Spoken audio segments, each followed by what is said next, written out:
You searched for how to buy shares of Savills PLC. Savills is a global real estate services firm listed on the London Stock Exchange. Its ticker is SVS.L. This video is for educational purposes and is not financial advice. To buy shares, you need a broker account, and we will use eToro as an example to show the process. After registering, you must verify your account, usually with an identity document, and add funds before you can place a trade. Use the platform search bar and enter the ticker SVS.L to find the Savills listing. Make sure you select the correct result that matches Savills PLC on the LSE. On the asset page, you will see basic company information and a price chart to review recent performance. Confirm the listing details match Savills PLC before proceeding. Tap Invest or Buy.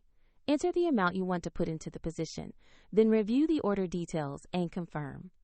If the market is closed, your order may be queued or executed at next opening, and the platform will prompt you to add funds if your balance is insufficient. Your new position will appear in your portfolio once the order is processed. For a direct link to the example platform, check the description below.